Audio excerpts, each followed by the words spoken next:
October is Pregnancy and Infant Loss Awareness Month. I want to share part of my own personal journey. I've been through the heart-wrenching pain of having a stillborn child and having several miscarriages. It was a dark time in my life that was very painful.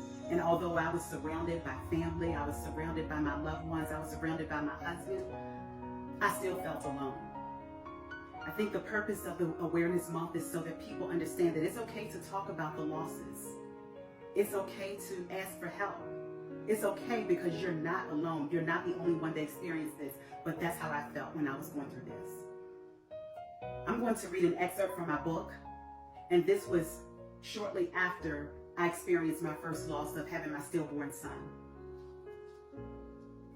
Did he regret marrying me?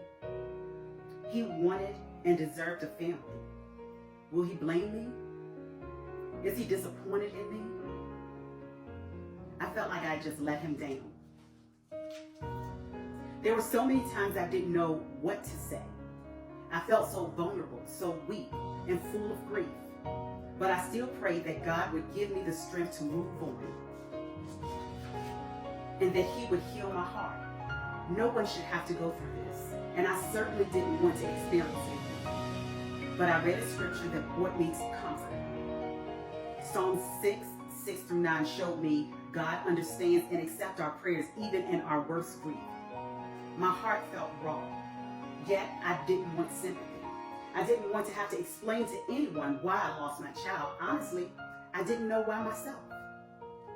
We had a few follow-up appointments, but still no answers. The doctor told me, Dana, sometimes there's no explanation. Things just happen and your body rejects the pregnancy. Give your body rest and try again in a few months. Sure, give my body a rest, but what about my mind? What about my emotions? Any suggestions there? Of course, I didn't ask this. After returning home, I wanted to prepare a nice dinner for our kid. After all, I enjoyed cooking and trying out new recipes. I felt as if all was well. I was ready to just get back to normal after the pregnancy. I went to the grocery store and strolled up and down every aisle like I always do. I went to the line to check out. There was a lady in line ahead of me. She was holding her infant son, and she was trying her best to comfort him as he cried and screamed to the top of her lungs. Nothing seemed to calm him down. I know when she looked around at me, I had a look of horror on my face. I tried to hold back the tears, but I couldn't. The more the baby cried, the harder it was for me not to cry. I stood in line weeping because my heart was hurting.